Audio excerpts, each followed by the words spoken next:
তো মামা আজকে কি গোলাপ গাছ নিয়ে কিছু দেখানো হবে? একদমই তাই।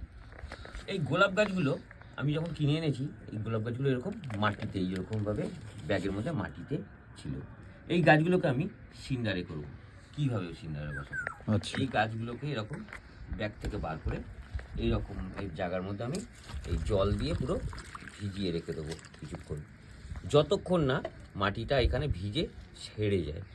মাটিটা ছেড়ে যাওয়ার পরে তারপর এই গাছটাকে সিন্ডারে বসাতে হবে।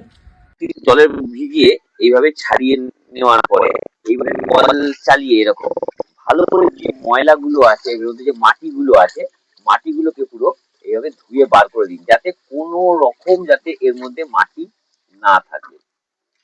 দেখুন পুরো আমি রুটগুলোকে বার করে নিয়েছি, এক ফোঁটাও এর মধ্যে মাটি নেই, পুরো পরিষ্কার করে ফেলেছি। তারপরে কিছুটা জলের মধ্যে আমি ফাঙ্গিসাইড, যেমন আমার কাছে এই মুহূর্তে স্যাব রয়েছে, আমি স্যাব ইউজ করছি।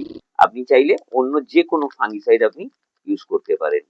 এইভাবে ফাঙ্গিসাইডটা জলের মধ্যে এরকম করে ভালো করে গুলে নিন।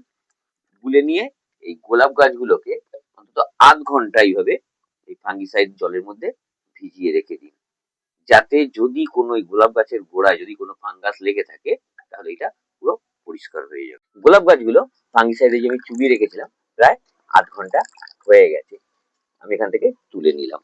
এই যে টব নিয়েছি আমি, এই টবের মধ্যে আমি সিন্ডার দিয়ে দিলাম। তারপরে আমি এই গোলাপ গাছটাকে ঠিক মাঝ বরাবর আমি এইভাবে বসালাম, যাতে রুট গুলো যাতে চারিদিকে যাতে গোল করে ছড়িয়ে থাকে। দেওয়ার পরে আমি সিন্ডার দিয়ে কিছুটা চাপা দিয়ে দিলাম।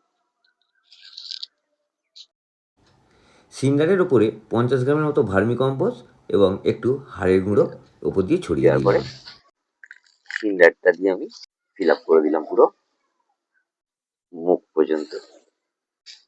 তারপরে এই যে ফুলটা রয়েছে, এই ফুলটা কিন্তু অবশ্যই আপনাকে কেটে দিতে হবে, না হলে এই গাছের যে টোটাল যে শক্তি এই ফুলের পেছনে খরচা করে দেবে, গাছের পেছনে ও খরচা করবে না।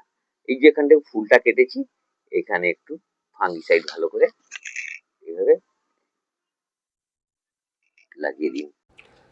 স্যাপগুলোর যে জলটা ছিল সেটা গাছের গোড়ায় ভালো করে ঢেলে দিন, দিয়ে গাছগুলোকে একদিন একটু ছাওয়া জায়গায় রাখবেন। তারপরে কাল থেকে গাছের যে খাবার দেওয়া হবে সেটা আমি পরের ভিডিওতে আপনাদেরকে দেখাবো।